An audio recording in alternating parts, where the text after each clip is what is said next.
নতুন এটা ভিডিওলৈ আপোনালোক সকলোকে স্বাগতম জনাইছো আশা কৰিছো নিশ্চয় আপোনালোক সকলো ভালে আছে ভিডিওৰ থাম্বনেইল আৰু টাইটেল দেখি আপোনালোকে নিশ্চয় গম পাইছে ভিডিওটো কেনে ধৰণৰ হ'ব গৈ আছে আজি কেবিনেটত বহুত কেটা গুৰুত্বপূৰ্ণ সিদ্ধান্ত গ্ৰহণ কৰিলে কেবিনেটত কোনসমূহ সিদ্ধান্ত গ্ৰহণ কৰিলে সকলোখিনি কথা জনাই আছো ভিডিওটো বহুত বেছি দীঘলীয়া নকৰো আপোনালোকে হেখলৈকে চাব বুলি আশা কৰিলো বিশেষকৈ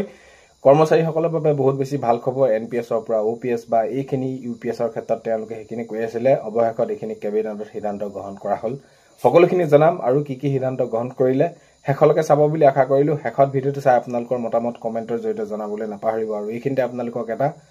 অনুৰোধ কৰিম চেনেলটোলৈ যদি আপোনালোক নতুনকৈ আহিছে চেনেলটো সাবস্ক্ৰাইব কৰাৰ লগতে কাষতে থকা বেল আইকনটো প্ৰেছ কৰি অল কৰি দিব যাতে নতুন এটা ভিডিও দিয়াৰ লগে লগে আপোনালোকে আগতীয়াকৈ চাবলৈ পায় মই যি কেবিনেটত এইখিনি সিদ্ধান্ত গ্ৰহণ কৰিছিলে এই ভিডিওটোত স্ক্ৰিনত লগাই দিম এইখিনি আপোনালোকে সবিশেষ সকলোখিনি পঢ়িব প্ৰথমটো আছে আপোনালোকে তাতে চক মই বহুত বেছি দীঘলীয়া এই কাৰণে নকৰো যাতে এখন সকলোখিনি দীঘলীয়াকৈ পঢ়িবলৈ হলে বহুত বেছি ভিডিওটো দীঘল হৈ পৰিব বাৰু যি কি নহওক প্ৰথম পইণ্টটো যদি আপোনালোকে চাই ৰাজ্যিক কৰ্মচাৰী ভৱিষ্যত সুৰক্ষা তো আপোনালোকে যদি তা পইণ্ট কিটা মন কৰে তেনেহলে তাতে আপোনালোকে ওপৰত দেখিব মই থুলমুলকৈ জনাই দিছো আপোনালোকে কেবিনেটে ৰাষ্ট্ৰীয় পেন্সন আঁচনিৰ অধীনত সামৰি লোৱা ৰাজ্যিক কৰ্মচাৰীৰ বাবে ইউনিফাইড পেন্সন আঁচনি অৰ্থাৎ ইউপিএছৰ ক্ষেত্ৰতো আপোনালোকে গমে পায় প্ৰৱৰ্তনত কি কৰিছে কেবিনেটে এইখিনি অনুমোদন জনাইছে তো আজি কেবিনেটত অনুষ্ঠিত হল আৰু কেবিনেটত সেইখিনি কেন্দ্ৰীয় ৰাষ্ট্ৰীয় পেন্সন আঁচনিৰ অধীনত সামৰি লোৱা সেই ৰাজ্যিক কৰ্মচাৰীৰ বাবে ইউনিফাইড ইউপিএছৰ ক্ষেত্ৰত প্ৰৱৰ্তনত অনুমোদন জনাইছে কেবিনেটে আৰু সেই যি আপোনালোকে এনপিএছ ইউপিএছ বা এইখিনি ওপিএছৰ ক্ষেত্ৰত কৈ আছিল সেইখিনি ক্ষেত্ৰত এতিয়া কেবিনেটত সিদ্ধান্ত গ্ৰহণ কৰিলে তাৰপৰা নেক্সট পইণ্টটো যদি আপোনালোকে চাই সেৱাকাল সম্পূৰ্ণ হোৱাৰ পাছত বা 6 অৱসৰ লোৱাৰ পাছত কৰ্মচাৰীসকলে নিশ্চিত পৰিশোধ লাভ কৰিব সেইখিনি ক্ষেত্ৰত তেনেদৰে পইণ্টখিনি আছে আপোনালোকে সবিশেষ চাব নেক্সট পইণ্টটো যদি আপোনালোকে চাই তাতে সম্পূৰ্ণ নিশ্চিত পৰিশোধৰ হাৰ হ'ব অৱসৰ ঠিক আগে 12 মাহৰ গড় মূল দৰমহাটো বেসিক পেটো যিমান আছিল তাৰ 50% বা পাৰিবাৰিক পেন্সন হ'ব মৃত্যুৰ পূৰ্বে লাভ কৰা পেন্সন পৰিশোধৰ পৰিমাণৰ 60% আৰু অৱসৰৰ পাছত এককালীন পৰিশোধ হিচাপে যোগ্যতা অৰ্জনকাৰী সেৱাৰ প্ৰতি 6 মাহৰ বাবে মাহিলী বেতনৰ 10% মূল বেতন প্লাস মুৰগিয়া ভাত্তা লাভ কৰাৰ ব্যৱস্থা থাকিব তো ইত্যাদি এইখিনি ক্ষেত্ৰত মাননীয় মুখ্যমন্ত্ৰী মহোদয় ভালকৈ সেইখিনি বুজাই দিছে বা আপোনালোকে সেইখিনি হয়তো নিশ্চয় গম পাইছে কেবিনেটত এইখিনি সিদ্ধান্ত গ্ৰহণ কৰিছে আজি এই যি কৰ্মচাৰীসকলৰ বাবে এনপিএছ বা ইউপিএছৰ ক্ষেত্ৰত মই আপোনালোকক সাইডত লগাই দিম সেইখিনি আপোনালোকে তাতে চাই ল'ব পাৰিব তাৰপৰা নেক্সটটো যদি আপোনালোকে চাই নেক্সটটো আছে যে হয় অৰুণোদয় আঁচনি 3 সম্প্ৰসাৰণ তো এইখিনি ক্ষেত্ৰত কিমানখিনি কেনেদৰে হ'ব অহাকালিলৈ যিহেতু প্ৰায় 30 লাখ মহিলাই অৰুণোদয় আঁচনি 1250 টকা কৰি লাভ কৰিব তেনেদৰে সেইখিনি ডিবিটি জৰিয়তে পাব আৰু এইখিনি ক্ষেত্ৰত অৰুণোদয় 3 ক্ষেত্ৰত কিমানখিনি সম্প্ৰসাৰণ হ'ব সেইখিনি তাত তেনেদৰে উল্লেখ আছে আপোনালোকে পইণ্টটো পঢ়ি ল'ব অৰুণোদয় আঁচনি 3 ক্ষেত্ৰতো সেইখিনি তেনেদৰে আজি কেবিনেটত সিদ্ধান্ত গ্ৰহণ কৰিছে আৰু যেহেতু অৰুণোদয় আঁচনি 3 দিয়াৰ ক্ষেত্ৰত অকমান তাৰিখবিলাক হালহলনি কৰা হ'ল কি কাৰণে কৰা হ'ল আপোনালোকেতো গমেই পাইছে পৰিস্থিতিবিলাক কেনেকুৱা ধৰণৰ কি হৈছে অৰ্থাৎ অহাকালিলৈ সেইখিনি অৰুণোদয় আঁচনি 3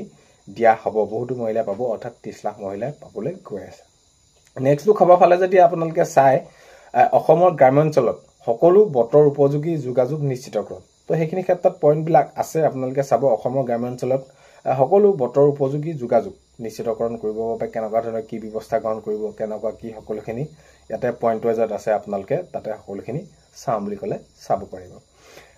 এটা নেক্সটটো যেটো কেবিনেটত সিদ্ধান্ত গ্ৰহণ কৰিলে তাতে আপোনালোকে চাব পাৰিব অসমৰ স্বাস্থ্য সেৱাত ৰূপান্তৰ তো স্বাস্থ্য খণ্ডটো বিভিন্ন ধৰণৰ কামবিলাকো কৰি আছে আৰু এইখিনি ক্ষেত্ৰত আজি কেবিনেটত কোনসমূহ সিদ্ধান্ত গ্ৰহণ কৰিলে মই কৈছো সাইডত আপোনালোকক স্ক্ৰিনত লগাই দিছো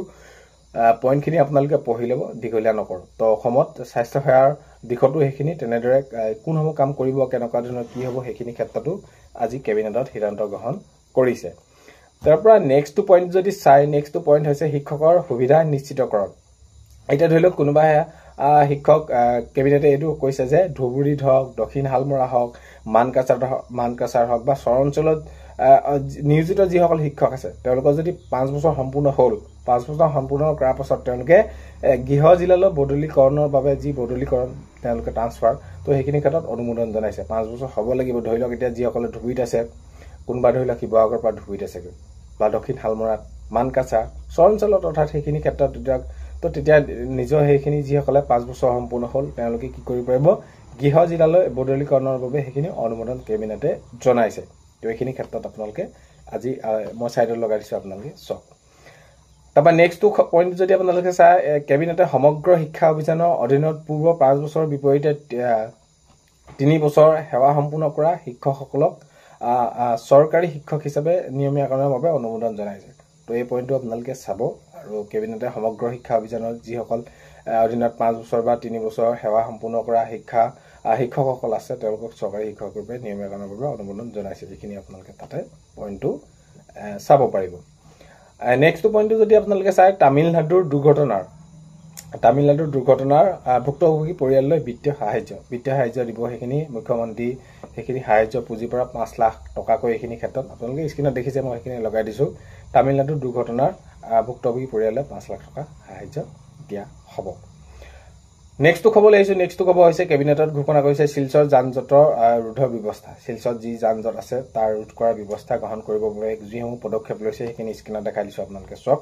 তো শিলচৰ যান-জঁটৰ ৰোধৰ বাবে ব্যৱস্থা গ্ৰহণ কৰিছে আৰু এইখিনি ক্ষেত্ৰত সকলোখিনি কাম আগন্তুক সময়ত কাম কৰা হ'ব আৰু কেবিনেটত সেইখিনি সিদ্ধান্ত গ্ৰহণ কৰা হৈছে তাৰপৰা নেক্সট খবৰ ফালে আহিছো নেক্সট খবৰ আপোনালোকে যদি চাই ছাত্ৰ-ছাত্ৰীসকলৰ উৎসাহ প্ৰদান আৰু যিসকলে নৱম শ্ৰেণীত পঢ়ি আছে তেওঁলোককতো চাইকেল বিতৰণ কৰি আহিছে তো সেইখিনি বিতৰণ কৰাৰ ক্ষেত্ৰত কিমান পুঁজি লাগিব কিমান চাইকেল কেনেদৰে দিব পাৰি সকলোখিনি ক্ষেত্ৰত কেবিনেটে আজি এইখিনি সিদ্ধান্ত গ্ৰহণ কৰিছে তো এতিয়া এইখিনি কেবিনেটে সিদ্ধান্ত গ্ৰহণ কৰি আগন্তুক সময়ত গম পোৱা যাব কেনেদৰে কি এইখিনি কৰা হয় তাৰপৰা নেক্সট খবৰ আহিছো অস্থায়ী কৰ্মচাৰীৰ বাবে বৰ্ধিত দৰমহা পইণ্ট ৱাইজ আপোনালোকে সকলোখিনি চক বা চতুৰ্থ বৰ্গৰ কৰ্মচাৰী হওক বা কিমান কেনেদৰে কৰা হ'ব সেইখিনি মই সবিশেষ পঢ়ি নিদিওঁ স্ক্ৰীনটা লগাই দিছো আপোনালোকে চক তেওঁলোকৰ বাবে আছে বহুতখিনি সেইখিনি ভাল খবৰ অস্থায়ী যিসকল কৰ্মচাৰীৰ বাবে তেওঁলোকে বৰ্ধিত দৰমহাৰ ক্ষেত্ৰত এইখিনি সিদ্ধান্ত গ্ৰহণ কৰিছে আজি কেবিনেটত সো আজি কেবিনেটত এইখিনি সিদ্ধান্ত গ্ৰহণ কৰিলে আটাইতকৈ গুৰুত্বপূৰ্ণ বিষয় বুলি ক'বলৈ গ'লে এতিয়া যেহেতু এনপিএছ ওপিএছ ইউপিএছ এইখিনি ক্ষেত্ৰত কৈ আছিল ৰাজ্যিক কৰ্মচাৰীসকলৰ ভৱিষ্যতৰ সুৰক্ষাৰ ক্ষেত্ৰত আৰু এতিয়া মাননীয় মুখ্যমন্ত্ৰী মহোদয়ে জনাইছে যিসকলে জেনেৰেটৰ ল'ম বুলি ভাবে যদি ইউপিএছ ল'ম বুলি ভাবে ইউপিএছ যদি এনপিএছ বুলি ভাবে ল'ম বুলি ভাবে তেনেহ'লে এনপিএছ ল'ব পাৰিব যিসকলে এতিয়া ধৰি লওক নতুনকৈ চাকৰি পাইছে তেনেদৰে সেইখিনি মাননীয় মুখ্যমন্ত্ৰী মহোদয়ে জনাইছে এতিয়া এইখিনি ক্ষেত্ৰত এতিয়া যি ইউপিএছৰ ক্ষেত্ৰতো সেইখিনি অনুমোদন জনাইছে এতিয়া অসম চৰকাৰে বাকি কেবিনেটত এইখিনি সিদ্ধান্ত গ্ৰহণ কৰিলে ৰাজ্যিক কৰ্মচাৰীৰ বাবে ভৱিষ্যত সুৰক্ষা অৰুণোদয় 3 সম্প্ৰসাৰণ অসমৰ গ্ৰাম্য অঞ্চলৰ সকলো বতৰ উপযোগী যোগাযোগ নিশ্চিতকৰণ অসমত স্বাস্থ্য সেৱাৰ ৰূপান্তৰ শিক্ষকৰ সুবিধা নিশ্চিতকৰণ আৰু নেক্সট যদি আপোনালোকে চাই তামিলনাডু দুৰ্ঘটনাৰ ভুক্তভোগী পৰিয়ালে বিত্তীয় সাহায্য শিলচৰ যান-জঁটৰ ব্যৱস্থা ৰোধৰ ব্যৱস্থা ছাত্ৰীসকলক উৎসাহ প্ৰদান আৰু অস্থায়ী কৰ্মচাৰীৰ বাবে বৰ্ধিত দৰমহা সো এইখিনি আছিলে আপোনালোকক জনালো ভিডিওটো আপোনালোকে শেষলৈকে চোৱাৰ বাবে বহুতেই বেছি ধন্যবাদ ভিডিও আপোনালোকক প্ৰথমতে কোৱাৰ দৰে চেনেলটোৰে যদি আপোনালোক নতুনকৈ আহিছে চেনেলটো সাবস্ক্ৰাইব কৰাৰ লগতে কাষতে থকা বেল আইকনটো প্ৰেছ কৰি অল কৰি থব যাতে নতুন এটা ভিডিও দিয়াৰ লগে লগে আপোনালোকে আগতীয়াকৈ চাবলৈ পায় অন্য এটা ভিডিওতে লগ পোৱাৰ আশাৰে আজিলৈ মানে